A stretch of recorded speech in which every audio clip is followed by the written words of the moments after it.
Agora na rede Divan na 316, com o psicólogo clínico Egnaldo Pinheiro. Tempo de cura e restauração para a mente e o coração. Divan na 316, com Egnaldo Pinheiro. Seja bem-vindo. Bom dia, pastor Nayan. Olha, eu tô colocando pastor já, né, Nayan? Ah, é pastor mesmo. É mais ou menos. Mais ou menos. Já deixar os parabéns para você aí, dos 20 anos de rádio, né? Isso. Obrigado, Parabéns. pastor. Obrigado. Deus é bom demais. Domingão a gente vai fazer uma celebração lá na igreja por esses 20 anos. Eita, que legal. Muito bom. Vai ser benção. E aí, tudo certo em Brasília? Como é que tá o tempo por aí? Rapaz, aqui em Samambaia tava um tempo frio e fechado. Não tá chovendo, não. Mas tá com perspectiva de chuva. Não sei se vai chover, né? Normalmente aí chove muito, pastorzão? Ou não? Normalmente é sempre já estiado aí. Tem uns dias que tá sem chover. Já choveu bastante. Só que agora já passa, acho que já vai quase um mês sem chover. Pelo menos eu tô sentindo falta. E é seco. Você prefere o frio ou calor? Não, prefiro o calor. Não. A gente que anda de moto, prefiro calor e sem chuva. Porque o frio de moto é terrível. É tenso, é E chuva tenso. também.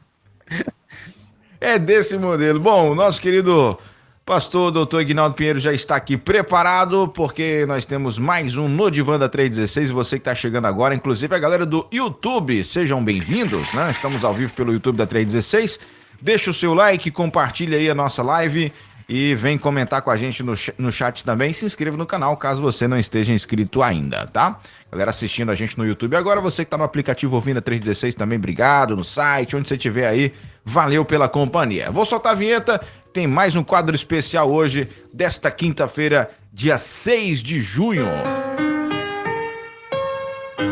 Agora na rede Divan na 316, com o psicólogo clínico Egnaldo Pinheiro. Tempo de cura e restauração para a mente e o coração. Divan na 316, com Egnaldo Pinheiro. Você que está no Divan da 316, bom dia, bom dia! Seja bem-vindo. Vamos lá, 10 horas e 15 minutos, você pode deixar sua pergunta, o seu comentário, sua participação é sempre bem-vinda aqui com a gente, DDD 11 930 03 0316. Doutor Egnaldo, maio cinza e maio roxo, é sobre isso mesmo que vamos falar hoje? Exato. Eu ia terminar na última quinta-feira, mas foi feriado, né? Aí acabou entrando maio pro mês de junho, não teve como. Eu até falei com o Luiz aqui, quando o Luiz me passou o tema, eu falei, uai, mas nós já estamos em junho. Porque não deu tempo de finalizar. Isso, eu ia fazer maio cinza e depois maio roxo, então acabaria entrando mesmo nesse mês de junho. Mas aí, como foi o feriado no dia 30, né, na quinta-feira passada, juntamos os dois temas para a gente trabalhar. São várias campanhas durante o mês, né, então a gente tem abordado aquela campanha contigo e nós começamos, né, em maio, que foi até o Furtacor, lembra? Lembro sim. E aí, exato, aí tivemos o maio laranja, maio amarelo. Laranja foi a prevenção, né, quanto ao abuso sexual de crianças e adolescentes. Depois tivemos o maio amarelo, que foi a campanha, né, de trânsito, né, então o cuidado começa com você, que foi esse impacto, e aí procurando também mais outros temas de campanhas que aconteceram no mês de maio. Tinha o maio cinza, né, e o maio roxo, e aí é onde a gente começou a trabalhar, porque o maio roxo é a conscientização das doenças inflamatórias intestinais, né, que é o maio roxo, e o maio cinza é aquela prevenção do câncer cerebral. Então, quando a gente olha a campanha e observa cada momento desse, né, a pergunta que vem na minha abordagem é qual o impacto, como que lida com essas pessoas que estão vivenciando isso. Não só a pessoa, mas a família também acaba sofrendo. E qualquer diagnóstico, primeiro a gente começa a ter os sintomas, né, e procura o médico, procura trabalhar, saber o que está acontecendo no organismo ali, o que está acontecendo na fisiologia. E aí, de repente, vem o diagnóstico que a gente muitas vezes não espera, né? A realidade é essa. E qual é o impacto, como que isso afeta a cada um de nós? E ela não afeta só a pessoa, tem aqueles que dependendo da idade, não quer que a família, sabe, vai sozinho, procura, né, fazer tudo calado, mas ali há um sofrimento que a família acaba percebendo também. Então, qualquer diagnóstico é importante, nós não estamos dizendo que não deve procurar, né, um médico, muito pelo contrário. Quando chega num setting terapêutico, a gente pergunta como é que estão seus exames, como é que estão suas taxas, o que você está fazendo, como que você está cuidando, né? Que é sempre aquela pergunta, depois de tudo, assim, o que você está fazendo com aquilo que você tem, né? Então, o diagnóstico é algo que aparece, né, que ele chega depois de uma pesquisa sobre a nossa saúde. E, dependendo do diagnóstico, como eu vou vivenciar a minha história a partir desse momento, né? Porque tem aqueles diagnósticos que são, você faz o tratamento e tem uma boa qualidade de vida, tem aqueles que você vive como um espectro, né? Ali próximo, e aquela, querendo ou não, vez por outra, a sua mente vai ali e fala quanto tempo que eu tenho, o que eu vou fazer, e aí bate aquela ansiedade, que é uma das coisas piores, né? Vai acontecendo nos sintomas psicológicos, dentre eles, vem aquela ansiedade do que vai acontecer amanhã. E a realidade é que a gente traz a pessoa para vivenciar o hoje, aproveitar o hoje. O que você tem, o que você pode fazer de melhor agora para ter uma boa qualidade de vida e alegria no viver, apesar das vicissitudes da vida. Pastor Nayan. É isso. Bom, 10 horas e 19 minutos aqui na nossa rede 316, 10 e 19. A gente dá as boas-vindas aqui para o Júnior Correia, que está aqui já mandando bom dia para gente, que é da Primeira Igreja Batista de Piritoró, que fica no estado do Maranhão, né? Piritoró, um abraço aí, Júnior. Valeu pela companhia. Ele tá mandando aqui também, né, uma alusão para sua esposa Eliene, para os dois filhos Jamile e Vitória. Na verdade, Jamile, Vitória e o Davi César, né? São nomes compostos aqui. Um abraço, Júnior. Obrigado, viu? Continue aí ligado, conectado aqui com a gente. A Aline Duarte também passou por aqui participando com a gente. Temos ainda... Quem mais? A nossa querida Van Gomes também tá por aqui. Oi, Van, bom dia para você. Temos a Graziane. Van tá sempre por aqui, né? Não só no Virtuosas segunda-feira, ela tá sempre passando por aqui nos demais programas. A Graziane, da TIB em Varginha Sul, lá em Minas Gerais, também tá aqui acompanhando a gente. Feliz aniversário dos 20 anos de rádio. Bênção, pastor. Obrigado, Graziane.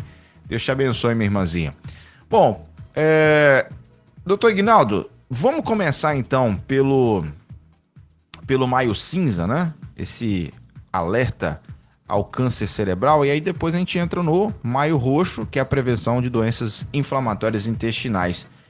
Essa campanha começou quando? Você tem um histórico aí dessa campanha e como é que ela tem sido feita? Porque o que eu observo, pastorzão? Essas campanhas que o senhor tem trago pra gente, esses temas, né, de conscientização do mês de maio, nem todas são amplamente divulgadas, né? Por que isso acontece, pastorzão? Nem todas. Então, geralmente, pastor, as campanhas, como são muitas campanhas, né, acabam não se falando tanto de todas elas, se procura mais as que são aqueles impactos principais no dia a dia.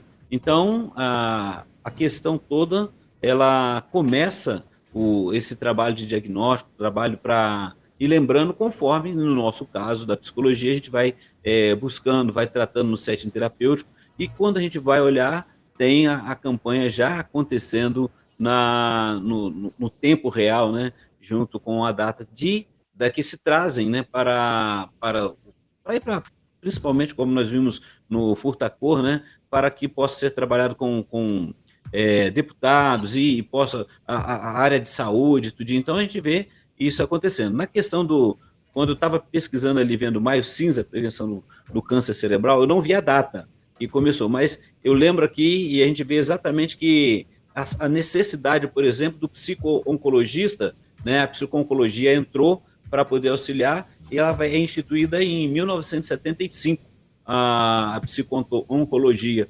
trabalhando os pacientes, ajudar a compreender a saúde, né, mental, né, viabilizar as estratégias de enfrentar a questão do câncer ali. Então, falar para você assim, essa campanha começou tal data, eu não pesquisei a data em si, só peguei a questão mesmo, assim, qual o impacto quando a gente tem esse diagnóstico. E aí foi onde eu vi que em 1975 a psico-oncologia entrou junto, porque estava vendo o adoecimento, não só o físico da questão do diagnóstico, mas também a questão emocional que estava atingindo. Aí já fica a pergunta para os nossos ouvintes, aí pode dar lá no YouTube pesquisar, você vai falar para a gente a data aí certinho, tá bom? E aí a importância de tudo isso, e desse momento, é a gente vivenciar essa questão de como nós estamos vendo, como nós estamos passando por esse momento, pastor. Então, respondendo, eu não trouxe aqui a data. Não tem problema, não tem problema. Vamos para o conteúdo, então, dela.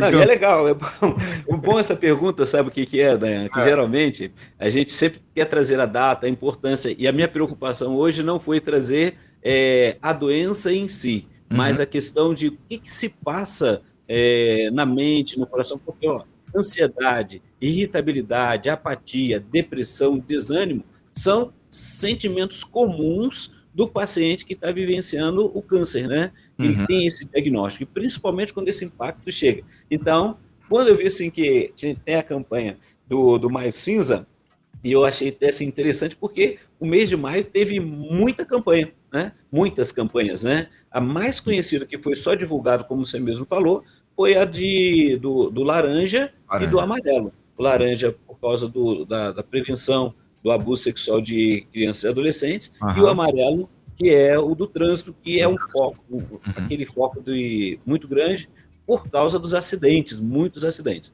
Mas aí entra os outros diagnósticos que também tem a campanha para alertar. E qual é a função dessa campanha? É alertar para que a pessoa, para que começou a ter alguns sintomas, dores de cabeça, alguma coisa assim, buscar médico. Né? A gente tem a tendência, antes se falava muito, né, quando o pessoal, hoje a gente, por exemplo, eu não trouxe aqui a questão do aneurisma, né, mas ficava muito aquela aneurisma cerebral, a preocupação, e aí a intenção é, busque ajuda, né, procure trabalhar, e às vezes a gente corre, principalmente, né, nós homens, né, os homens principalmente fogem mais, né? A gente sabe quando tem as campanhas, por exemplo, chega novembro, tem que ter a campanha sobre a prevenção do câncer de próstata, que acabam muitas pessoas perdendo a vida porque não vem o preconceito, vem aquela questão do não, sou homem, é um machismo, né?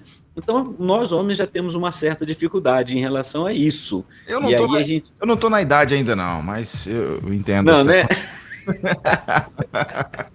É bem assim, né? E aí, quando a gente vai observar, por exemplo, na questão do tratamento, né, do câncer e tudo, a gente vê que vem aquela questão da negação, e tudo isso acontece, é natural, e a gente precisa estar alertando, né, para que venha esse trabalho, venha ter esse cuidado. Então, quando a gente vai, principalmente quem trabalha com auxílios, trabalho, cuidado de pessoas, e muitas instituições também, eu lembro, que religiosas que vão visitar, vão procurar trabalhar na parte do INCA, por exemplo, no Rio de Janeiro, quando a gente via lá o pessoal indo buscar, ajudar, né, a questão do câncer. E aí via muita criança, muita gente ali, e toda uma família, toda uma questão de sofrimento e angústia. E às vezes a gente fica preso no sofrimento e deixa de vivenciar as questões principais. Então é natural quando a gente observa que a pessoa vai passar por uns momentos de dor, de angústia, um luto antecipado, a ansiedade acaba trazendo um luto antecipado. E quando eu falo luto aqui, não estou falando luto somente da questão da perda da vida em si, mas da perda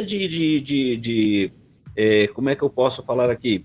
A perda de oportunidades, de você estar saindo mais vezes. Então, a pessoa que está no tratamento, ela acaba ficando limitada mesmo. Então, é importante ela começar a trabalhar, e a família também trabalhar isso, porque não é só a pessoa que está vivenciando, mas os familiares também passam por esse momento. E é onde também a gente vê nas pesquisas que é o momento que muitos acabam procurando o momento da espiritualidade, vai buscar, né, a religiosidade, mas tudo isso auxilia, é importante, né? Mas ele vai precisar de vivenciar também o cuidado emocional. Então é bom trabalhar tudo isso também, Nael. É isso aí. Bom, antes de entrar de repente aí, né, mais a fundo nessa parte emocional, psicológica e tal, o senhor tem informações aí dos principais sintomas do câncer no cérebro? O que pode causar, de repente, esse câncer no cérebro? Você tem essas informações, pastorzão? Então, eu não me ative a questão fisiológica, até mesmo, Sim. né, para não cometer erros por não conhecer, né? Uhum. Então, essa parte médica. Mas a gente vê assim na parte.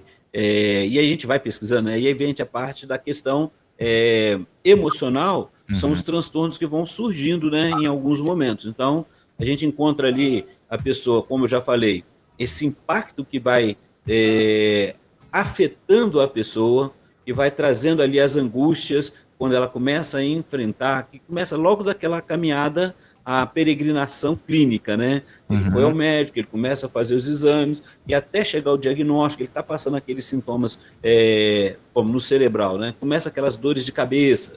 Então, o que surgiu ali, né? O que está acontecendo naquele momento, e ela começa a buscar esse cuidado, e aí, quando ele tem a resposta, é onde vem a dificuldade em lidar com o diagnóstico. Entendi. Okay? E aí, com isso, vem os transtornos. Primeiro, aquele momento da negação, né? A negação, como é que ele vai vivenciar, né, sobre a doença, eu não estou, porque a gente não quer, não está acontecendo ali. E aí vem os transtornos primeiro. A gente encontra o transtorno de adaptação, né? Porque quando vem os sintomas desse transtorno, é a ansiedade, a depressão, mudança de comportamento, né? Às vezes a agressividade entra ali naquele meio, porque e é muito difícil lidar com o de fora, né? Esse é um problema. Desculpa. Então, assim, muito o de fora, porque geralmente a pessoa olha para o outro com aquele olhar de pena, né? E o que acontece ali? A pessoa que está vivenciando aquele momento, ela acaba querendo se isolar para os outros não ficarem tendo pena dela. A realidade é essa, né? Você já está difícil de lidar com sua situação ali, e aí vem esse momento de se adaptar, porque é aquela pergunta, né? Geralmente as pessoas acabam perguntando, você foi ao médico, como é que foi? E aquilo ali, de certa forma, é um cuidado, mas para quem está vivenciando, às vezes parece ser invasivo, né? Parece que a pessoa está invadindo ali a privacidade dela, que ela já está sabendo, e ela não quer. E vem o medo de poder falar aquilo ali, o que eu estou passando naquele momento. Então, essas coisas acontecem sim. Então, vem, né, a depressão, a ansiedade, mudança de comportamento, a pessoa quer se isolar. E aí, nos transtornos depressivos, que começa desse primeiro isolamento, né? E os sintomas específicos é a perda de prazer, interesse nas atividades diárias, apatia, né? A capacidade de raciocínio diminui um pouquinho, a fadiga, a sensação de fraqueza, né? E aí a pessoa já está começando a vivenciar aquele momento depressivo. E é onde, né, não adianta a gente chegar e falar para ela, não, você tem que ficar bem, olha só, né? Vai dar tudo certo. É lógico que a gente vem com aquele momento de positivo, né? Aquele na maior boa vontade. Mas a pessoa que está vivenciando aquele momento, ele precisa estar atento, e quem está do lado precisa também estar atento para acolher, né? Como que vai acolher? Porque geralmente é uma luta muito grande. Então, primeiros os sintomas que a gente vê emocionalmente acontecendo são esses, né? Ansiedade. E o transtorno da ansiedade, muitas vezes, ela vai interferindo na vida da pessoa por vários dias, né? E aí a qualidade de vida da pessoa vai diminuindo, né? Então, a realidade que a gente trabalha é para melhorar a qualidade de vida.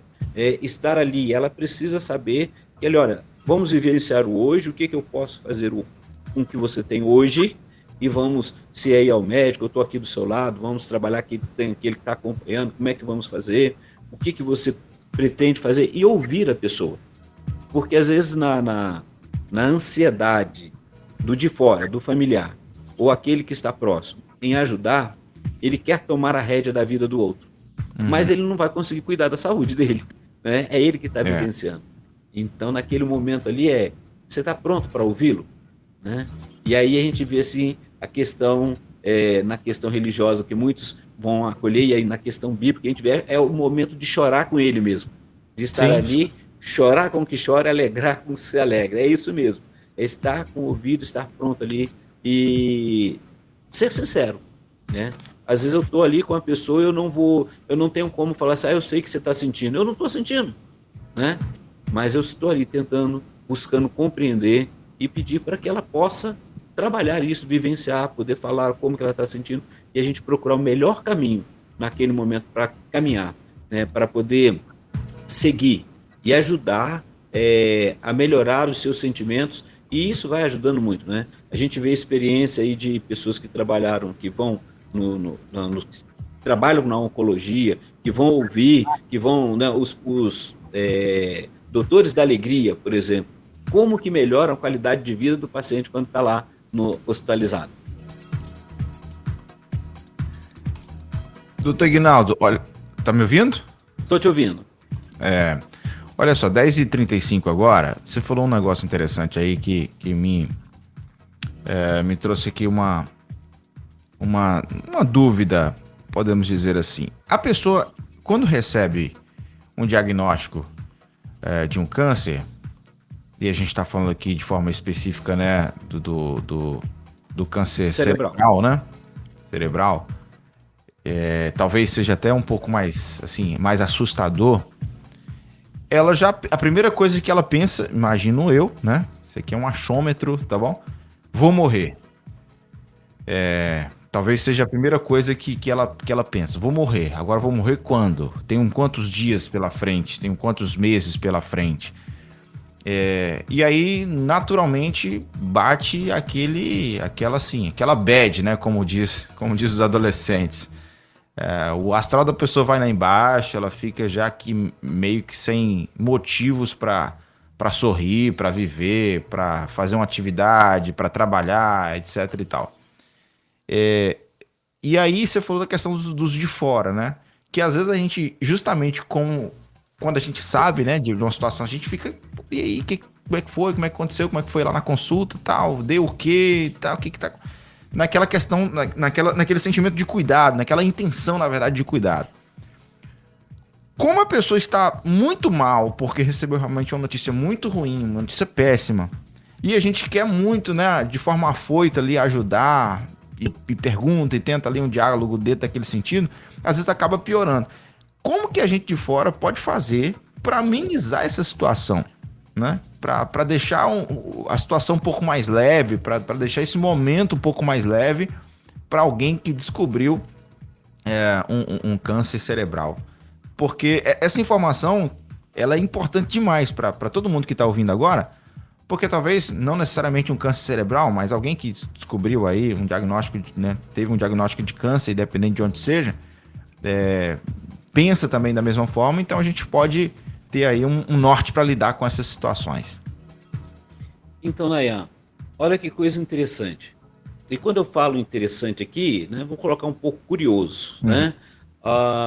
Percebe que quando se tem um diagnóstico, se é um familiar, geralmente fica um pouco velado, né? A gente acaba descobrindo, né? Até porque a gente vai tentando saber o que está acontecendo ali, porque a pessoa se fechou, ela está mais para baixo. Foi o que você falou, a pessoa ficou sem ânimo, ele já está vivendo o momento, primeiro ele viveu o momento da negação ali, não estou, e depois vem aquela angústia, a depressão e o medo de falar com os outros também.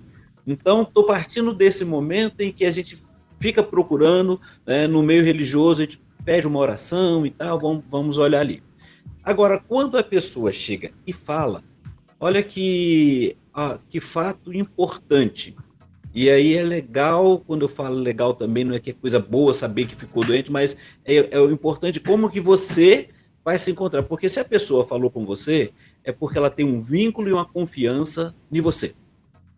E ela chegou e falou o que ela está sentindo. E a tendência nossa, se nós, quando recebemos o impacto, normalmente olhando, levamos o susto e o nosso semblante muda, né? E a gente fica assim, meu Deus, e aí a pessoa se sente pior ainda, fala, tô morrendo mesmo, o negócio tá feio, né? Mas quando ela chega e fala para você, e você acolhe aquele momento, entendendo assim, que você é uma pessoa importante, que ela achou importante falar para você sobre isso, e você poder olhar para ela e falar assim, olha, ok, o que eu posso fazer por você agora? Faz a primeira coisa. Porque se é um líder religioso, ele vai falar, ora por mim, né? Talvez ela fale assim, rapaz, só me ouça, deixa eu falar. Como é que você está se sentindo quando você você já está tendo um acompanhamento, você está tendo ajuda, o que eu posso fazer com você? Né? O que eu posso fazer? Porque você está ali disposto, está disponível para aquela pessoa que teve a coragem de quebrar todas as barreiras e dizer para você, olha, estou passando isso, e ela só não chegou e falou, só estou com medo de morrer, só não falou isso. Porque não sabe qual é o tempo, eu não sei o que vai acontecer, mas o que eu posso fazer por você agora?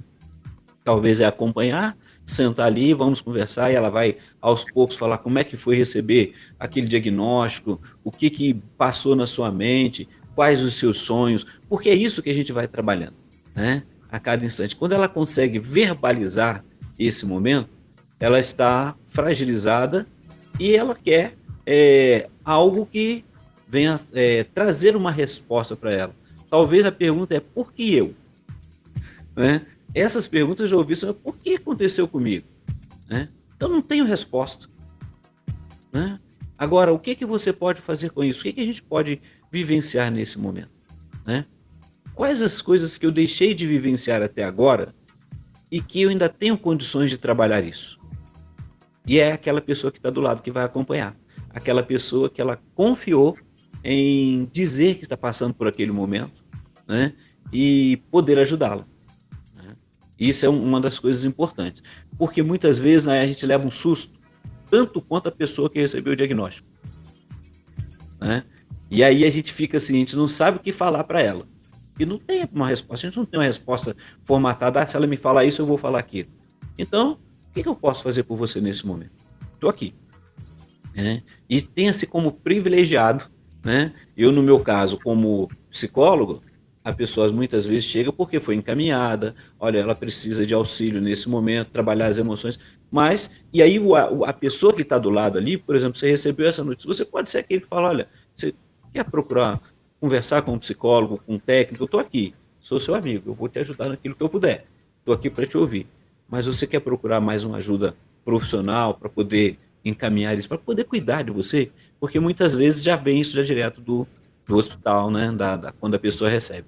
Porque qualquer diagnóstico já mexe com a gente, ok? Então, a primeira coisa é trabalhar isso e não ficar... E a gente tem, assim, o outro medo que a pessoa tem, que eu vou vivenciando isso, será que eu tenho que falar para todo mundo?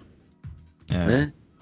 E aí a gente fica assim, tem muitas pessoas... E quando eu falo para uma pessoa, será que eu quero que outras pessoas saibam? Tá vendo como é que a pessoa está vivenciando ali? Né? E ali, por exemplo, e a família? Né? Como é que essa família, às vezes eles falam entre si e não querem falar para a pessoa que está vivenciando isso, principalmente quando é de uma certa idade. Então teve há um tempo atrás uma discussão clínica e o pessoal falando, não fala, não fala, e aí chegou aquela condição de que o paciente tem o direito de perguntar com o médico pode falar para ele, mas muitas vezes o cuidado, ele chama a família, conversa com a família, e a gente trabalha isso daí. Se você está no hospital e está num momento que está mais crítico, que passou, e a gente precisa estar ali, a gente chega junto, a gente vai trabalhar junto com a família. E aí é todo o suporte que precisa, Nael.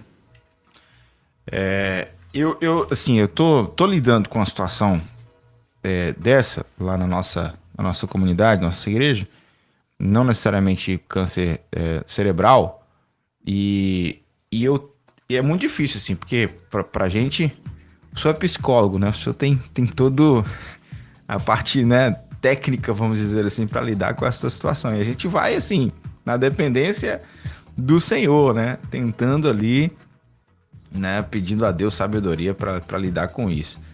E, assim, é um processo que já se estende há mais ou menos uns 2 anos, né? De 2 anos para cá. A pessoa fez o tratamento... da primeira vez que descobriu, tal, passou por todo aquele processo de quimioterapia, etc e tal, né, cabelo caiu, tal, e aí sumiu, né, o resquício, qualquer resquício que tinha sumiu e tal, Deus curou, tal, e toda aquela comemoração, celebração, tal, testemunho. Na revisão, que acho que é 6 meses depois, na revisão constou mais alguma coisinha. Aí, de novo, como se o mundo tivesse caído de novo. E aí, beleza, foi feita essa revisão, vamos pro tratamento de novo, todo aquele processo, tal, o cabelo já tava grandinho, caiu de novo, tal. De novo, deu tudo certo, Deus é bom, vitória, segunda vez. E agora, foi feita uma outra revisão, não deu nada, aí depois para outra revisão já deu mais alguma coisinha. E aí a gente tá lidando com essa pessoa lá na igreja, e aí a gente fica realmente assim, sem saber como fazer, porque você chega, você ora pela pessoa, você conversa um pouquinho e tal, mas você fica ali receoso se a pessoa está satisfeita, se ela não está, se está ajudando ela, se isso não está ajudando. Às vezes a gente percebe que ela fica um pouco retraída, talvez muito dentro daquilo que o senhor acabou de falar, né? Será que eu quero falar sobre isso? Né? Será que ela está querendo falar sobre isso? Será que ela está querendo expor? Para quem que ela está querendo expor? E se ela expor para essa pessoa, será que essa pessoa vai expor para outra pessoa? E a nossa comunidade é pequena, nós temos, né, nossa igreja tem ali pouco mais de 30 membros, né, umas 50 pessoas no máximo. Então, acaba que todo mundo, né, se envolve, né? Sim. Então, assim, é muito desafiador você lidar com isso. Muito desafiador, porque às vezes querendo ajudar, você acaba atrapalhando. Então, assim, tentando... Eu acho que o grande segredo disso aí é você tentar entender a pessoa em si. Se ela realmente quer falar, se ela realmente quer essa companhia, se ela realmente quer a oração, se ela quer a exposição. É ouvir dela, sabe? É ouvir dela o que é melhor para ela. Isso é um achômetro meu, viu, pastorzão? Não sei como é que você pensa em relação a isso. É algo, enquanto você fala ali, vai processando aqui, a gente vai vivenciando esse momento, e uma das coisas que a gente precisa estar atento, né, é que muitas vezes a pessoa, ela não quer falar, ou ela vive a crise das crenças. Uhum. Né? Deixa eu explicar isso aí, porque nós oramos e cremos no poder de Deus, que ele pode curar, e mudou, e acabou, né? E aí faz o exame, deu tudo certo, na outra revisão aparece, e assim, será que foi falta de fé? Não tem nada que ver uma coisa com a outra. Nós somos seres humanos, somos carne, é físico, então o organismo está ali, eu preciso estar atento, e eu não tenho que duvidar, mas acontece, perdão, e aí acontece às vezes da pessoa ficar, poxa, mas eu falei que eu fui curada. Eu vivenciei isso quando eu estava no Rio de Janeiro, uma senhora que tinha, uma jovem senhora, família, né, estabilizada e tudo, e ela teve um câncer de mama. E ela fez a cirurgia, né? Foi aquela crise, aí vem aquela pergunta, e o cabelo vai cair, aí depois, né? E aí caiu, às vezes essas coisas incomodam, por isso que a pessoa também fica, quando vai passar por esse processo de quimioterapia, mas já caiu, não caiu, o que vai fazer? E a gente também não sabe lidar, é uma realidade. E aí o que o pastor acabou de falar é ouvir dela, como que ela está vivenciando isso, como é que está a sua fé? Como é que você está vivenciando esse momento, e o que a gente pode fazer? Porque retornou, viu ali, apareceu novamente, e aí ela falou, mas eu estava curado, porque é uma crise de que agora eu estou curado, né? E a gente confia no que Deus fez, mas tem a crise quando volta, porque assim, então Deus não fez? Será que foi a minha fé? Onde eu pequei? Tá vendo que essas crenças às vezes afetam, e às vezes a pessoa fica com medo até de falar, porque pode ouvir alguma coisa disso, né? Nessa questão religiosa. Então, a realidade é estar ali e acompanhar e ajudar no processo. O que eu posso crescer no processo? No meu convívio familiar, né? O que eu sonho em relação a isso? Né? Como que eu posso trabalhar? Lógico, meu sonho está curado, não tem problema nenhum, mas aí a gente vai, se olhar a questão bíblica ali, né? A gente sabe do contexto lá que Jesus ressuscitou Lázaro, correto? Lá na Bíblia fala isso. Uhum. A minha pergunta é, aquele Lázaro que foi ressuscitado por Jesus, continua no meio do povo? Ele morreu, né? Depois disso, não teve como. Ele continuou naquele tempo, foi um propósito, foi um testemunho. Então, assim, a nossa vida, ela é passageira. Agora, eu não preciso ficar ansioso até o tempo que vai chegar. É claro que quem está vivenciando aquele momento, eu lembro de um pastor, num congresso que eu tive com ele, né, e eu guardei muita fala daquele pastor, né, pastor lá do Rio de Janeiro, era o pastor Davi Baeta. Ele, um dia num congresso, ele falou assim: eu ando com o espectro da morte comigo. Aquela palavra me fez pensar muito, e nos estudos eu ficava pensando assim, porque é o que você vivencia. Então, e a questão é, eu estou fazendo o tratamento, eu estou cuidando, né? E aí eu vou viver a ansiedade, o que vai fazendo a gente ficar embotado, mas lá, às vezes, sentindo, tendo a sensação de derrota, né? Depressivo e ansioso, porque eu não sei o que eu vou poder fazer amanhã. O seu organismo vai responder para você à medida que você vai cuidando dele. Então, o que nós podemos fazer é estar acompanhando, é estar junto. E é o que o pastor acabou de falar. Ouça dela, né? Incentive a sua comunidade, aqueles que têm a proximidade ali, não ter nenhuma crítica, né? Apenas ouvir como é que ela está vivenciando e o que você pode fazer para poder melhorar a qualidade de vida. Você não vai carregar a pessoa no colo, levando tudo, não deixando ela fazer nada. Muito pelo contrário. O que você pode fazer? Você precisa fazer. O que você quer fazer por você? A parte que a gente pode ajudar é estar acompanhando, ajudar se for alguma questão financeira no médico e tudo. A gente pode tentar? Vamos tentar, né? Vamos auxiliar. Mas é importante que a gente também respeite o momento da pessoa. E vai ter aquele momento. Se a gente percebe que ela está se fechando demais, aí é o momento de insistir com ela. O que está acontecendo? O que eu posso... Porque vai ter o isolamento, vai ter a depressão, ela está ali, ela está, às vezes, envergonhada, porque, olha só, quando eu falei das crenças, às vezes ela fica envergonhada porque contou para todo mundo que foi curada. Percebe? Então, assim, não é nem tanto a questão da doença já está ali, mas ela contou que foi curada. E nós vivenciamos isso. Essa pessoa que eu falei do câncer de mama, quando ela tinha passado por isso, num tempo, e depois ela foi fazer os exames lá, depois de um bom tempo, o cabelo tinha voltado a crescer, tudo ali. Aí ela era ministra de louvor, né? Porque até então, a última vez eu tive contato, ela estava como ministra de louvor na igreja que estava participando. E ela contou justamente isso, que foi muito difícil para ela quando foi fazer o exame e tinha de novo. Ela falou, mas eu tinha sido curada. E essa foi a fala dela, né? Eu nem pensava em fazer psicologia na época e ouvi a fala, né? Quando ela falou justamente isso, falou, gente, é muito difícil falar isso para vocês, que eu dei o meu testemunho aqui que Deus me curou. E eu tenho certeza, né? Mas agora, por que voltou? E ela voltou, fez o tratamento e terminou. Né? Mais uma etapa da história dela, mais uma etapa da vida dela. Então é vivenciar assim, o que eu posso fazer e como eu posso ser útil. E ela começou a dar palestra, começou a falar sobre isso, sobre o que ela vivenciou. Né? Então muitas vezes a gente tem essa dificuldade porque a gente quer uma coisa imediata e o processo é grande. Tá? Tem aqui a Edivânia Ribeiro, né? Ela está trazendo um testemunho aí, Nayan, tá aí no YouTube aí. Ela acabou de falar, fica à vontade aí para poder, porque como ela colocou para nós, tá todo mundo. Tá aberto aqui, ela tá comentando no chat aqui do YouTube. Em 2012 tive um câncer de mama, em nenhum momento pensei que eu ia morrer. Fiz quimioterapia, rádio e até Deus tem me ajudado. A queda do cabelo é o de menos, né, em um tratamento de câncer.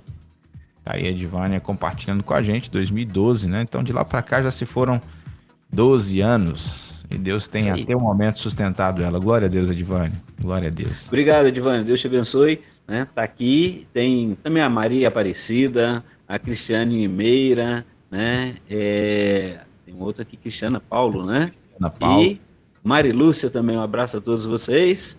Bom poder estar contigo, com vocês aí nesse momento. E realmente... repare que essa fala da Edivânia é muito legal pelo seguinte, para nós, porque o cabelo é estética, né? Hoje já se corta baixinho o cabelo, antes, há um tempo atrás era mais difícil uma mulher estar com o cabelo bem rapadinho, bem baixinho, né? Sim. Que tinha todo aquele preconceito.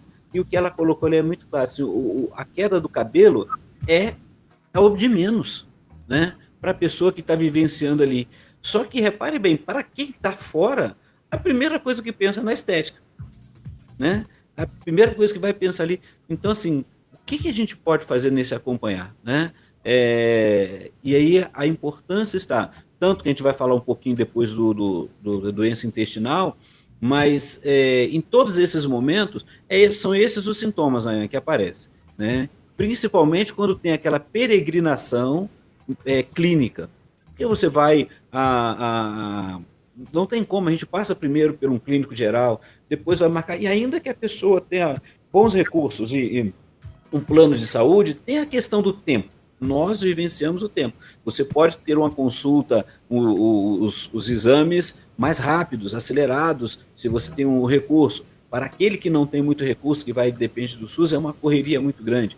E o que mais é difícil, né, é esse tempo, entendeu? Porque a pessoa está lutando contra o tempo, porque ela tem o diagnóstico, ela tem a angústia, e ela está lutando contra o tempo, porque ela vai no médico, depois tem que esperar o exame, depois tem que levar para saber qual vai ser o próximo procedimento, e aí quando tem o próximo procedimento ainda tem que marcar, e quando vai marcar, percebe que essa pessoa precisa de acompanhamento, precisa de alguém que esteja ali. Como é que você está hoje?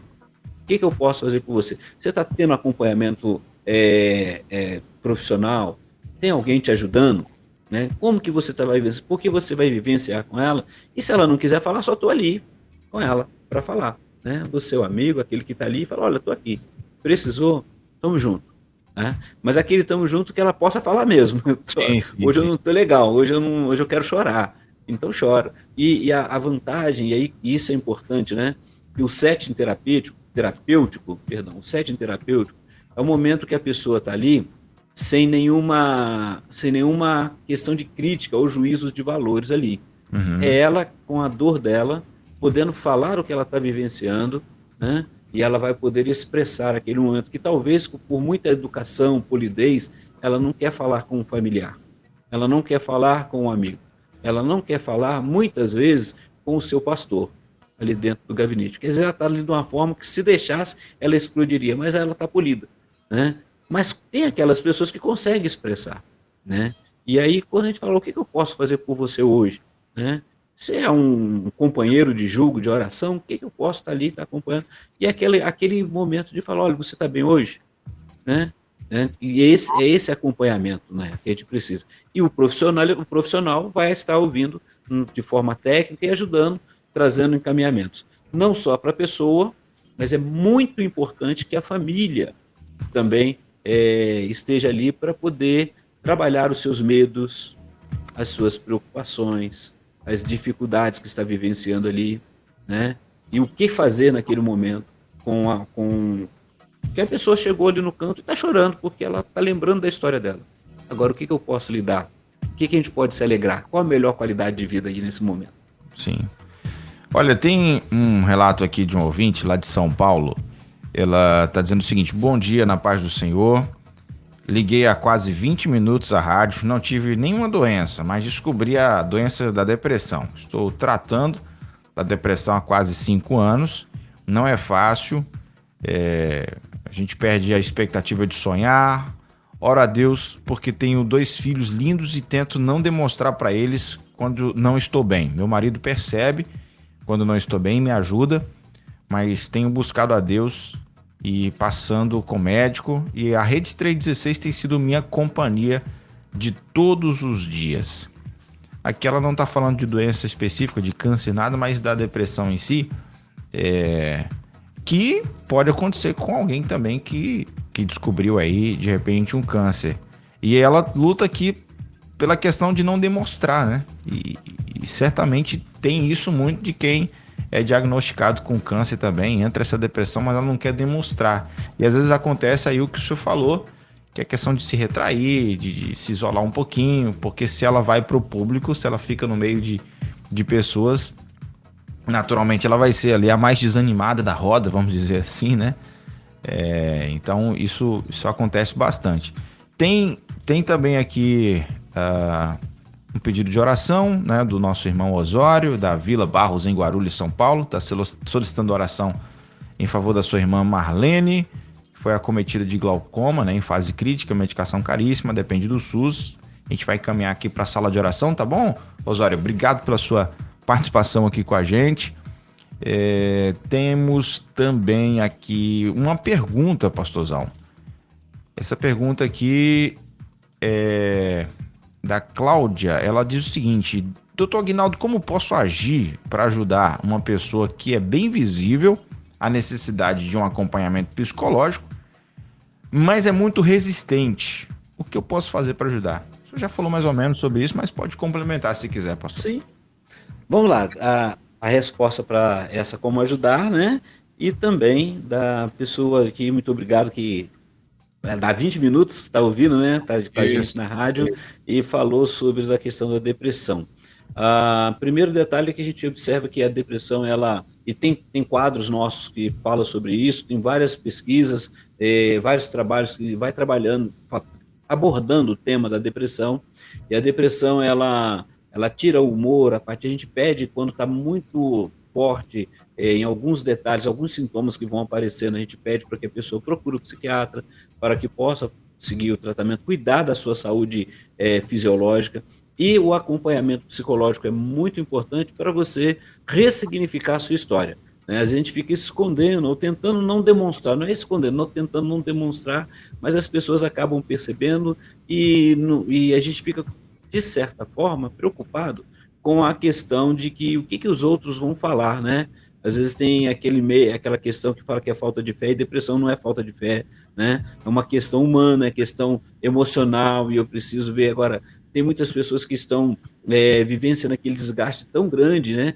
Que queimou todas as energias e não repôs. Então, ela precisa, as energias emocionais, e precisa, então, se cuidar melhor. Então, a nossa ouvinte ali que está tratando, continue. Se não estiver fazendo um acompanhamento psicológico, procure também. Vai ser muito bom. E para a pessoa que acabou de falar, Cris, né? Fugiu o nome. Agora Cláudia, perdão, Cláudia.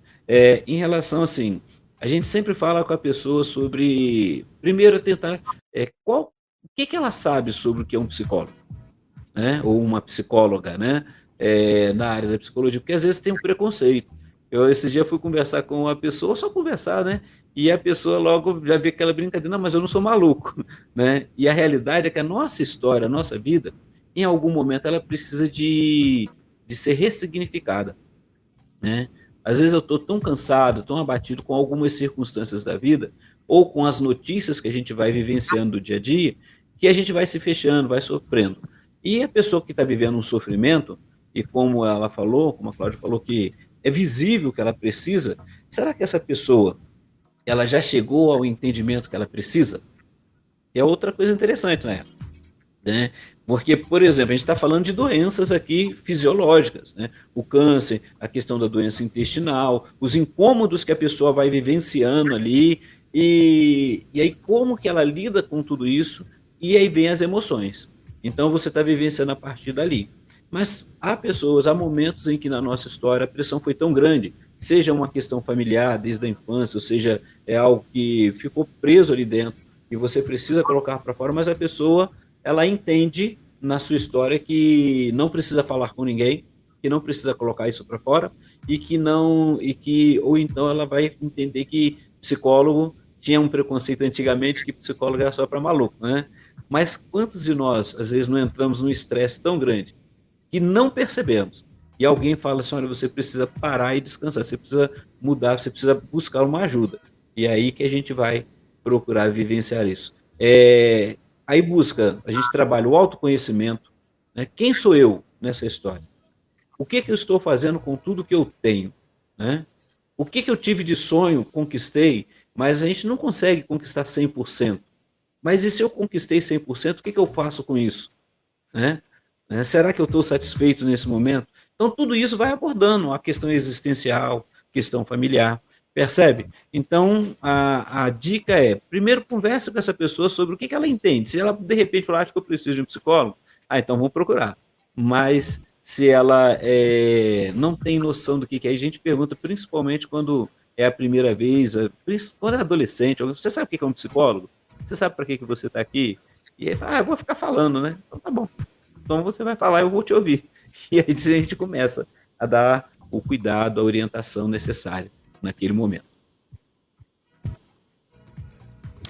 É isso, 11 horas e 4 minutos aqui na nossa rede 316, 11 e 4. Obrigado você que está no YouTube com a gente. Deus te abençoe, onde você estiver aí acompanhando a nossa programação, no aplicativo e também no site. Vai espalhando aí o link, vai chamando todo mundo para esse papo aqui.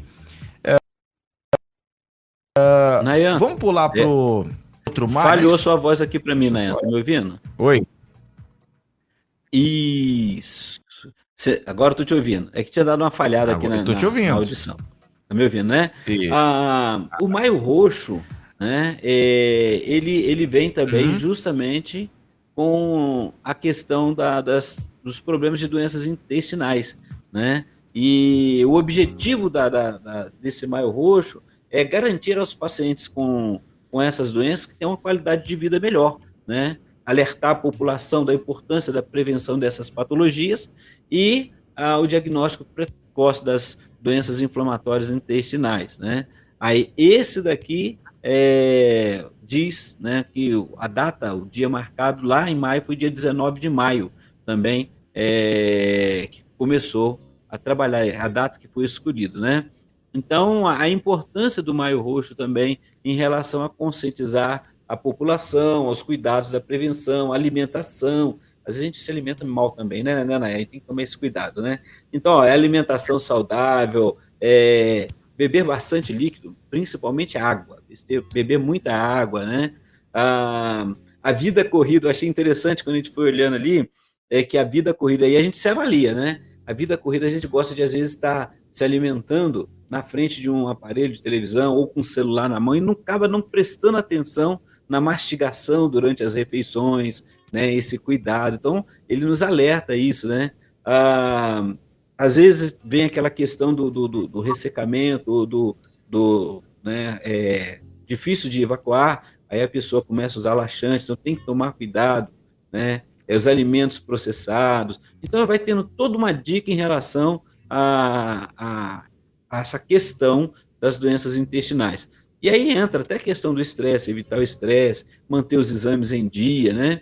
E aí o que afeta, né?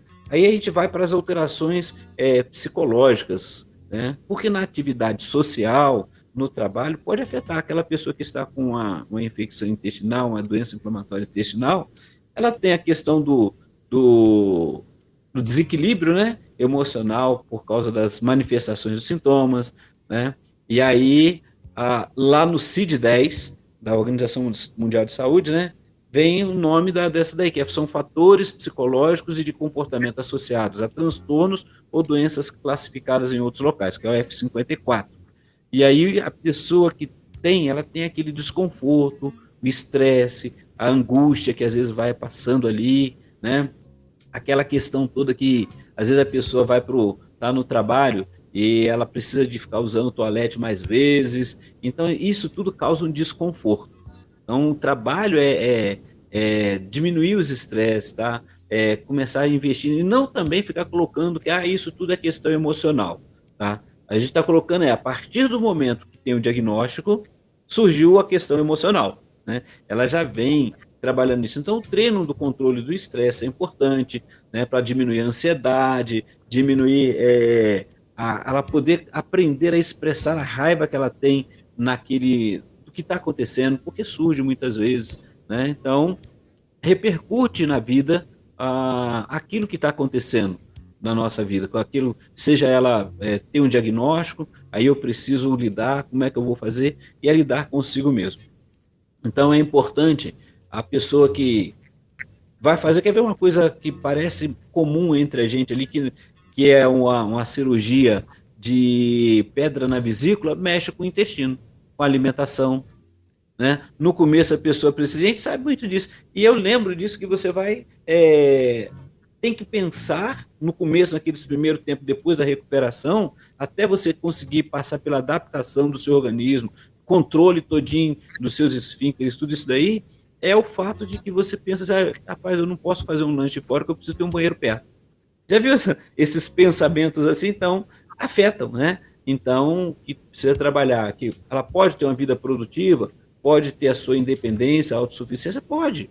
Só precisa aprender a lidar com aquilo que ela tem naquele momento, né? Então, às vezes a pessoa fica impotente, às vezes ela começa a ter a síndrome ela começa a ter o coitadinho, né? Ela começa a ficar fragilizada o tempo todo. Então a gente precisa tomar cuidado em relação a isso daí. A Maria Lúcia está falando alguma coisa ali, Nayara. Deixa eu dar uma olhada aqui. Nós temos a participação aqui do Uriel Souza, que está colocando muito bom esse assunto. A Maria Lúcia colocou assim: estamos passando por um momento difícil aqui em casa. Meu esposo foi diagnosticado com câncer de próstata. Está fazendo tratamento, peço oração por ele e por nós, sua família. E é interessante ela colocar assim, ó, peço oração por ele e por nós. Porque não tem jeito, a família toda sofre, né, pastorzão? Todo mundo acaba entrando no clima, né? Ainda mais quando é o pai, né? O patriarca aí da família. Isso aí. E lembrar, né, que assim, todo e qualquer diagnóstico, ele tem a parte importante e que precisa ser cuidado, e com isso vem as questões emocionais, tanto daqueles que estão ali da família, porque a gente sabe que existem tratamentos e você precisa estar procurando isso. Muitas vezes o que acontece é a pessoa está cansada, desgastada, ou então sem recursos, e isso também mexe emocionalmente, né? Então, tudo que a gente fala aqui, que geralmente o que mais se fala é ansiedade, depressão, a angústia, o medo. Então, como é que eu lido com isso, né? Eu tenho medo, ele não pode me paralisar, mas eu preciso estar atento. Por que eu estou vivenciando isso? O que eu posso trabalhar com tudo isso aí, né? A oração, ela é importante, esse acompanhamento é importante, estar ali próximo é importante, estar junto ali. E aí a gente vai vivenciar, porque cada sintoma, eu estou evitando, né, de falar os sintomas clínicos, não, até mesmo porque eu não me ative na pesquisa em relação a isso, mas cada reação, como que eu vou lidar com esse momento, né? Porque a pessoa pode ter naquele momento que hoje eu não quero sair, hoje eu quero ficar quietinho no meu canto, né? Agora, isso está repetindo várias vezes? Se isso está repetindo, eu preciso, olha, vamos procurar ajuda, vamos estar conversando, vamos trabalhar. Eu não estou conseguindo sair porque fisiologicamente eu não estou tendo condições. Aí é um outro momento. O que a gente pode fazer? Mas ela ainda está conseguindo ir bem aos médicos, ela consegue estar junto com as pessoas, ela consegue interagir, não precisa ficar falando o tempo todo da doença, né? Do diagnóstico. Ela vai falar com aquela pessoa que tem, mas ela vai trabalhar aquilo que é possível para diminuir os desgastes emocionais, as dificuldades emocionais. Percebe? Então, a gente tem que estar atento sobre o que essa pessoa está trazendo naquele momento, né? E se eu não sei o que falar, eu preciso ser sincero e falar para ela: olha, eu não tenho informação nenhuma sobre isso e eu preciso... você quer conversar sobre isso mesmo? Ou o que eu posso fazer? O que a gente pode trabalhar em relação a isso? Trabalhar o humor. Não adianta tentar fazer ela sorrir, que às vezes naquele momento ela não consegue. Mas ela tem um equilíbrio emocional, está conseguindo equilibrar-se emocionalmente? Ela está conseguindo falar, ou todo momento que ela vai falar vem o choro, vem a angústia, vem a dor, né? Às vezes ela consegue lidar naquele momento. Então, se vem o choro naquele momento, eu vou parar. No setting terapêutico, o que a gente faz? Você está aí, ela se recompor, tem condições de ir? Como é que você está vivenciando isso? E aí a gente vai trabalhando todo momento, né? A família, quando acompanha, ela vai vivenciar isso. E é o momento de estar trabalhando e não tentando impor para o outro aquilo que eu sei. Mas o que eu posso vivenciar ali com ele, né? O que eu posso caminhar com ele? E o que você vai fazer agora com isso daí? Saindo daqui, né? O que você vai fazer? Eu não posso comer certos tipos de alimento. Ok, eu estou com você, eu vou comer aquilo que você está comendo também. E você acompanha ali, vamos estar juntos. Você gostaria de fazer, né? Ou até dizer: olha, eu estou aqui. Se você precisar, quiser falar alguma coisa, eu estou à disposição. Estar pronto também para ajudar. E é esse acompanhamento que a gente vai fazendo o tempo todo. Tá bom, né? É isso aí.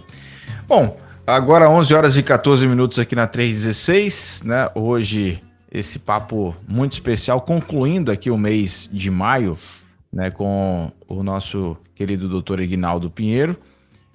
São dois temas assim importantíssimos e que, como eu falei no início, né, precisa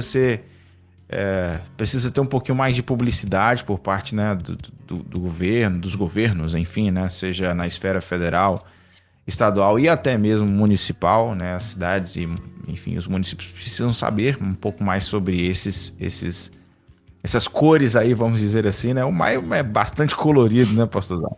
Esse maio a gente vai pesquisando, apareceu bastante. Pois é. Nayan, inclusive, o que acontece? Geralmente vai tendo mais visibilidade quando aparece muito e naquela estatística, naquele contexto, aquela doença surgiu em maior número, né? Então, por isso que muitas vezes eles acabam investindo mais, né? Em relação a isso. Quando nós falamos lá no Maio Furtacor, que muitos não conhecem, não sabiam, né? Interessante é porque uma mãe psicóloga junto com as outras ali e viram assim, o sofrimento delas. Então, o que a gente trabalha na questão emocional é justamente o sofrimento emocional que às vezes nos impede de vivenciar o bom daquele dia, né? Olha como é que foi interessante. Você falou que aí em Pedro Canário está frio e chovendo. Tá. Né? Aí na hora que nós nos interagimos aqui, você perguntou se eu gosto mais de chuva ou de frio ou de calor. Eu falei, eu prefiro o calor porque é mais agradável para eu poder andar de moto, porque a condução que eu uso no momento é uma moto. Então, chuva é muito ruim, né? Colocar capa, aquilo tudo assim, como é que eu vivencio? E isso mexe com o emocional da gente também, quando a gente está na correria, que você tem que colocar capa, colocar todo aquele equipamento para poder sair, mexe com o emocional da gente, dependendo do momento que você está vivenciando. Se você está com horário atrasado, aquela correria toda.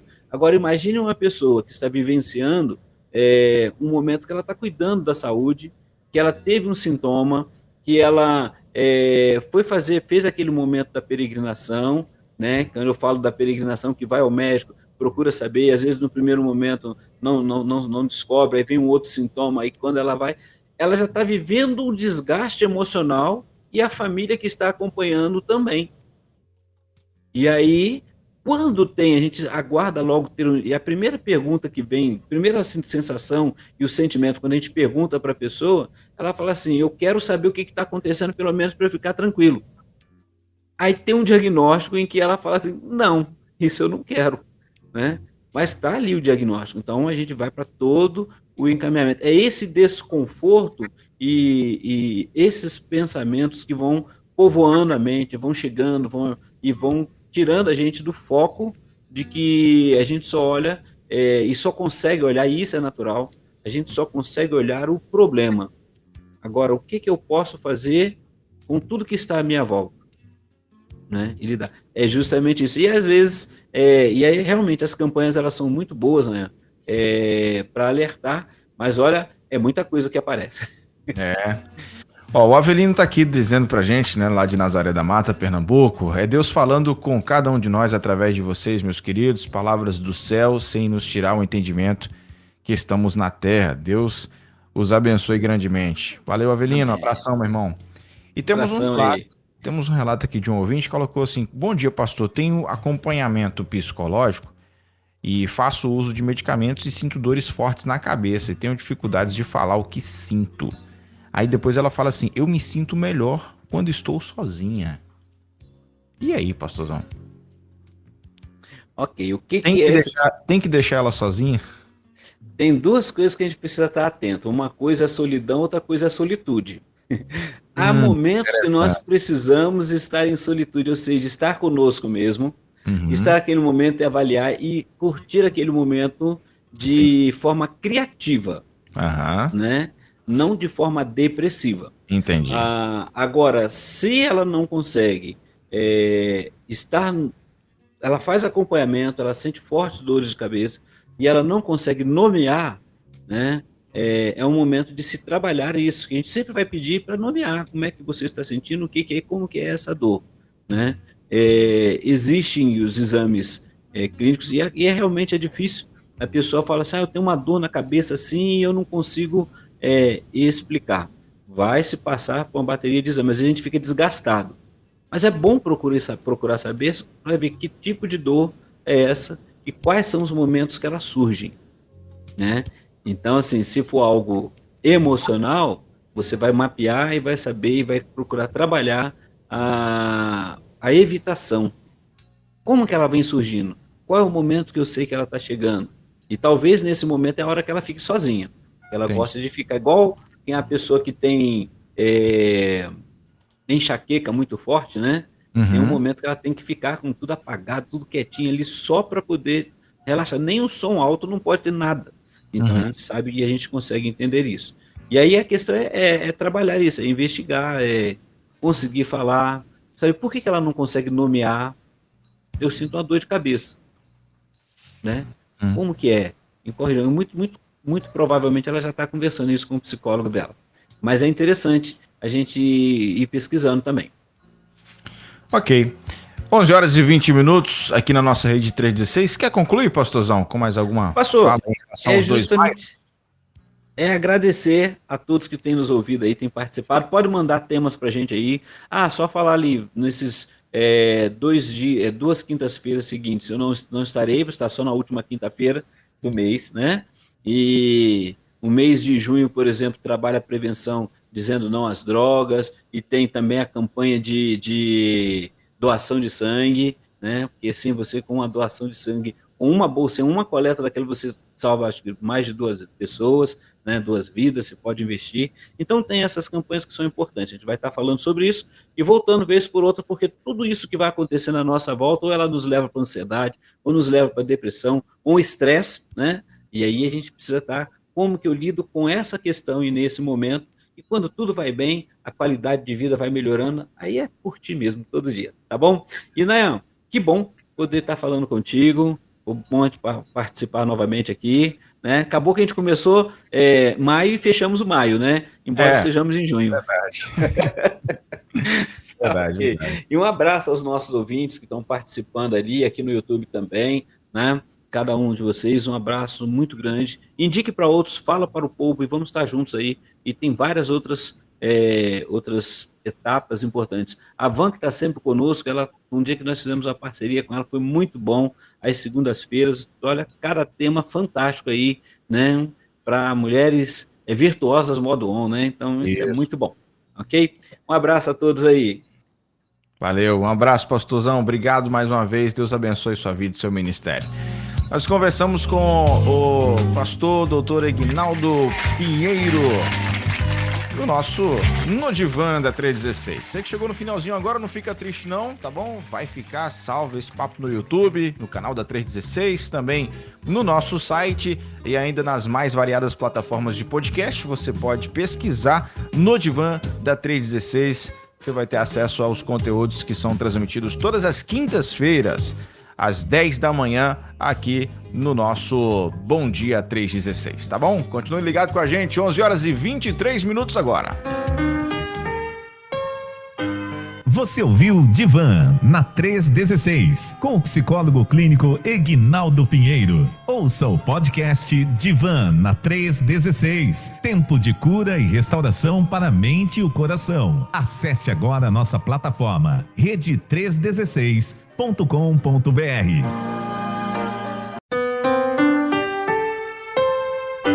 Você ouviu Divã na 316, com o psicólogo clínico Eguinaldo Pinheiro. Ouça o podcast Divã na 316, tempo de cura e restauração para a mente e o coração. Acesse agora a nossa plataforma, rede316.com.br.